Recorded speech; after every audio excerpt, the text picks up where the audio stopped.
Bonjour. Aujourd'hui, on va parler de bruit et de silence en recherche documentaire. J'étais parti pour faire une vidéo sur la vulgarisation au sens méthodologique. Qu'est-ce qu'on peut vulgariser? Comment on choisit un sujet? Et puis, j'ai choisi un sujet au pif. Je sais pas pourquoi. Je suis parti sur le diabète chez le poulet en me disant, on va imaginer qu'il y a du diabète chez les poulets et qu'on veut parler du diabète chez les poulets. Et du coup, j'ai tapé diabète poulet sur PubMed et je suis tombé sur ce qu'on appelle du bruit. Alors, il y a deux types de résultats qu'on veut pas quand on fait de la recherche documentaire. Il y a les bruits et les silences. Les bruits, c'est quand on a un résultat qui sort et qui est pas pertinent, mais qui sort parce que les mots-clés ont été quelque part mal choisis, même si on pouvait pas le deviner à l'avance. C'est le cas ici. Et puis les silences sont des résultats qui sortent pas alors qu'ils auraient été désirables, là encore une fois, par problème de choix de mots-clés. Ici, ce qui se passe, c'est qu'il y a une expression qui s'appelle l'œuf et la poule, qui de l'œuf ou de la poule, donc lequel provoque l'autre. Et tous les résultats que j'ai quand je tape diabète et poulet, en tout cas ceux qui sortent au début, là je suis en tri par pertinence, donc les résultats qui sont estimés les plus pertinents par PubMed, en fait ils contiennent tous l'expression qui de l'œuf ou de la poule. Donc au lieu d'avoir des résultats sur le diabète chez le poulet, je me retrouve avec des résultats chez l'humain qui traitent de interaction entre génétique et régime alimentaire et qui posent la question qui de l'œuf ou de la poule, est-ce que c'est la génétique qui cause le diabète ou est-ce que c'est les problématiques alimentaires qui causent les désordres génétiques qui causent le diabète.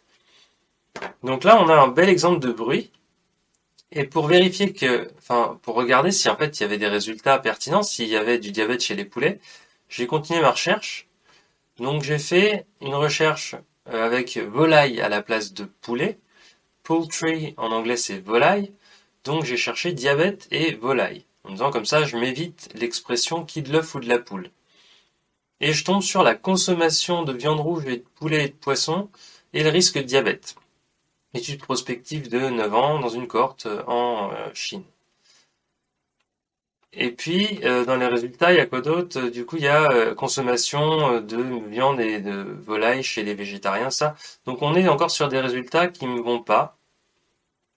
Il y a pas de résultat pertinent, il n'y a pas de résultat qui traite du diabète chez le poulet. Donc, je me dis, à ce stade-là, est-ce que ça existe? Est-ce qu'il y a du diabète chez le poulet? Est-ce que je suis pas en train de chercher un truc qui n'existe pas? Donc, je prends un moteur de recherche, et je tape une phrase, une question complète. Les poulets peuvent-ils avoir du diabète?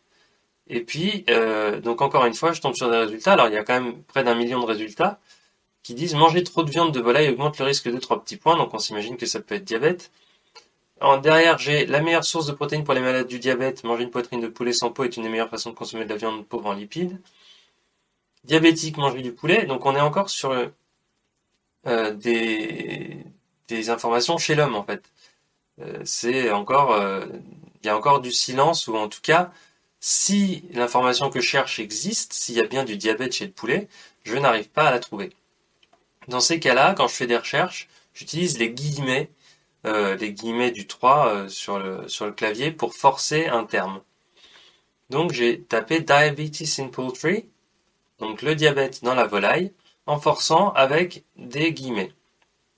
Et je tombe sur, il n'y a plus 4 résultats, donc là on voit bien qu'en forçant le texte, on restreint beaucoup, par contre on risque beaucoup de provoquer des silences, mais ce qu'on cherche, si on tombe sur le terme qu'on cherche, on est sûr d'avoir le bon. Sauf dans ce cas-là, où en forçant sur diabète dans la volaille, je tombe sur les classes de yoga pour les diabétiques à Poultry Farm Road, et donc ça n'a encore une fois rien à voir. Euh, Et donc là, on a des résultats, encore une fois, qui montrent que, a priori, soit il n'y a pas de diabète chez le poulet, soit on n'arrive pas à trouver l'info.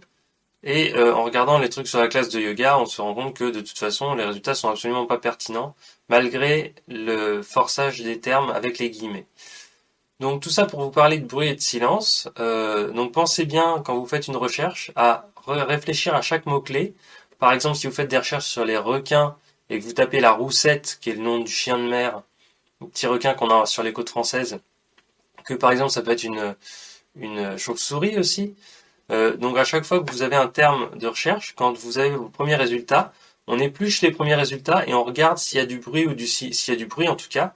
Et puis si le résultat qu'on cherche est bien là ou s'il y a du silence, c'est-à-dire si les résultats qu'on cherche sont pas dilués, planqués quelque part parce qu'on n'a pas bien cherché nos mots-clés.